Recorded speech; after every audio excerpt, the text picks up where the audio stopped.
If you're looking for a place to call home in the Twin Cities and you want to live in a suburb with some of the most beautiful landscapes, tons of amenities with close proximity to Minneapolis, then stick around because I'm going to show you around Bloomington, Minnesota. Bloomington is Minnesota's 4th largest city with a population of almost 90,000, and it has more jobs per capita than Minneapolis and St. Paul combined.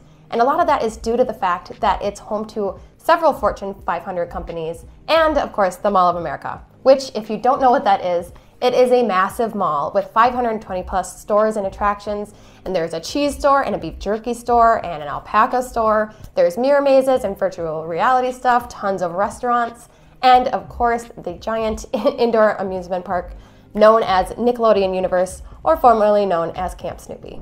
So here's Bloomington on a map, and I'm just going to point out the borders for you. So to the east you have Highway 169. The northern border runs mostly along Highway 494 here, and then you have the eastern and southern border, which runs along the Minnesota River here. It would take you, roughly 20 minutes to get to downtown Minneapolis, so give or take a few minutes depending on where you're coming from. And it's going to take you also about 25 minutes to get to downtown St. Paul. The airport is nice and close, and it's usually going to take you about 15 to 20 minutes to get there. So the lovely thing about Bloomington is that 1/3 of the city is reserved for parkland, and a lot of those parks are going to be on the western side of Bloomington. But there's also the old Cedar Bridge, which I'll show you a little bit later.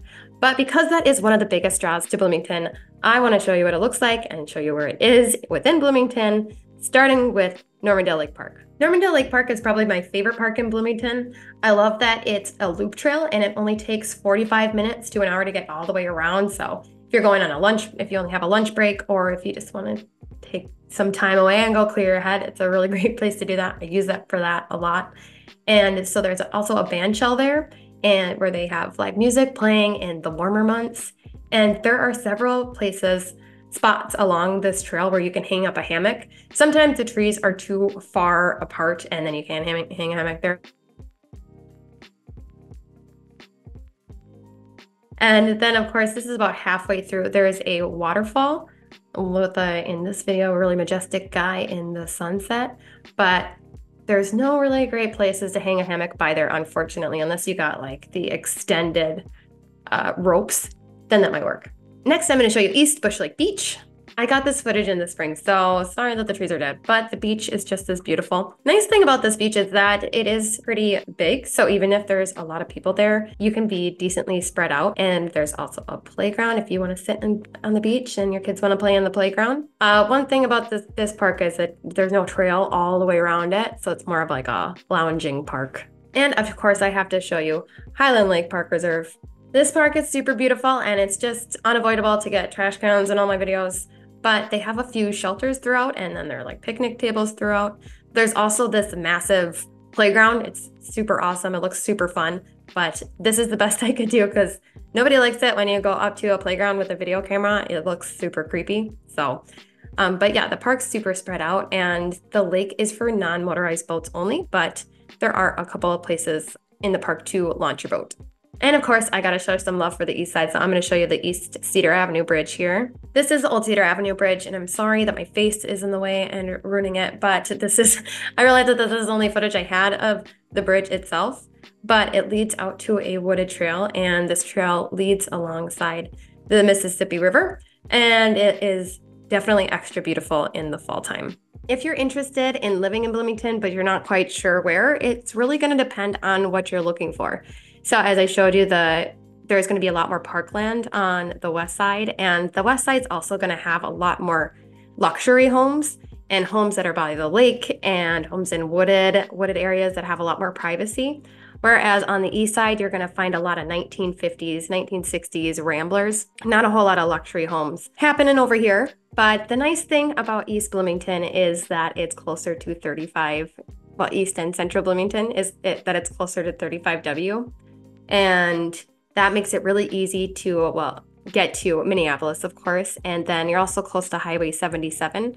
So you can take that and get to Nokomis within probably 10 minutes. It's also nice because if you need to go to the southern suburbs, or the suburbs south of Bloomington, it's a 10-minute drive to get to Burnsville Center down here, and also the Costco that's right next to it. And I would say that it's kind of kind of a con of living on the west side. Of course, I think it is more beautiful on that side. But then you are likely going to have to take Highway 494. And personally, Highway 494 is my least favorite highway. It is always busy. It's even at, like 11 a.m., 12 p.m. It's always super busy. It's packed no matter if you're going west or east. So that part of it kind of sucks. And of course, you can just drive through and get to 35W, but it will basically take you the same amount of time because there's still going to be traffic, and then you have to also wait for the stoplights. Normally on 35W, the traffic, if you're going south, the traffic's usually not bad, even during rush hour. And then if you're going north, it doesn't tend to get bad until you get closer to the city. No matter where you live in Bloomington, you're going to be close to a grocery store. There is a Cub on the west side. On the east side, there's a Trader Joe's, a Lunds and Byerly's, a Festival. And if you are more of a bulk shopper, there's actually a triangle of Costco's. So none actually in Bloomington, but they're just in the neighboring suburbs there. Overall, Bloomington isn't super walkable or maybe even bikeable because everything is pretty spread out. So if that's something you're looking for, I would recommend maybe moving a little bit closer to the city. Bloomington also has a Highland Hills ski area, and it has Normandale Community College, which if you are looking for a community college, this is a really great one. I got my associate's degree from there. And especially if you like psychology, they have a ton of really interesting psychology classes. And I really like the environment there. And it also has a Japanese garden. So when you're studying or super stressed out, you can just go clear your mind at the Japanese garden. It's amazing. There are a lot of restaurants spread throughout Bloomington, but I would say that there are definitely a lot more chain restaurants here, although there is a place it's not in the mall, it's right next to the mall, and it's called Fogo Gacho, and it's a Brazilian steakhouse. And if you've never been to a Brazilian steakhouse, it's like an all-you-can-eat thing. They have a salad bar, and then these guys walk around with this big chunk of meat, and then they just cut it off right onto your plate, and you have a little card that says, yes, I want more, or no, I'm good, but they'll just keep putting stuff on your plate until you give up pretty much. I highly recommend that restaurant though. I just went there the other day for the first time with my mom, and it was super good. If schools are important to you, niche.com gave Bloomington Public Schools an overall grade of B, but they did give Jefferson Senior High an A- and Kennedy a B. But as I always say, it's really important to check out the niche.com website for yourself, because it's graded on a bunch of different criteria. So maybe you're looking for more diversity or more athletics, or maybe a better college prep. So it's hard to just base it on the one grade. It's good to look it up yourself, or just reach out to the school directly to see if they're offering what you are looking for. Otherwise, greatschools.org is another great resource. Single-family homes in Bloomington can range from $200,000 to the multi-millions, and the median sales price in West Bloomington is $427,000, while the median sales price in East Bloomington is $336,000. The median sales price in the Twin Cities as a whole is at $400,000. So West is a little bit higher and the East is a little bit lower. So as I said earlier, West Bloomington is more likely to have newer and luxury homes that are a bit more spread out and tucked away in wooded areas that are going to provide you with more privacy. And on the east side, in central Bloomington, you're going to find a lot more ramblers, a little bit closer together, but still quite a bit of yard space. I would say if you're looking to get into Bloomington, you can probably find a home close to $250,000 or $275,000, but those homes might be 2 or 3 bed and 1 bath and may need a little bit of cosmetic updating or some other work.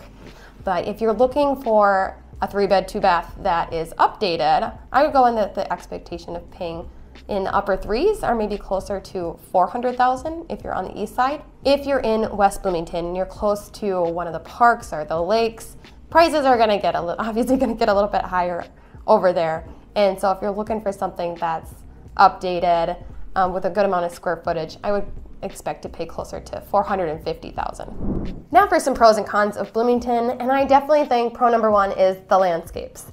I truly think that Bloomington is one of the most beautiful cities within the Twin Cities, and there are a lot of options for outdoor recreation. You can take the boat out, or my personal favorite, there's a lot of places to hang your hammock up. Another pro I would definitely say is its close proximity to Minneapolis. So if you wanted to go check out a Broadway show, or if you got sick of the restaurants in Bloomington and you wanted to check out some new spots, you are not too far away from that. And I would say the last pro is definitely the convenience. You're close to like 5 different Targets, which is awesome. One that has the grocery store in it. And then you're close to a ton of different grocery stores and Costco and tons of different shopping. Super convenient. As for cons, I would say the first con is that there are not as many restaurants in Bloomington. Don't get me wrong, there's actually a lot of restaurants. There's just a lot of chain restaurants. You'll find some unique ones in the Mall of America, or like I mentioned earlier, Fogo Gaccio is a really good one. There's also an Italian place that's really good. But chain restaurants are a lot more common here. Another con is that there aren't as many community events as there are in the surrounding suburbs. And that caused some residents to say it, that they feel like the community is a little bit less tight-knit. That personally hasn't been my experience, but that's just something I've heard from residents. And the last con I'll mention is the fact that you might have to take 494, or you will if it's the closest highway to you. And if you have to go on that highway every day, I think you would just go nuts. So that's probably the biggest con of Bloomington, in my opinion. If you're thinking, Bloomington is cool and all, but I'd rather be in Minneapolis, well, then you should definitely check out Northeast because it is one of the best communities there.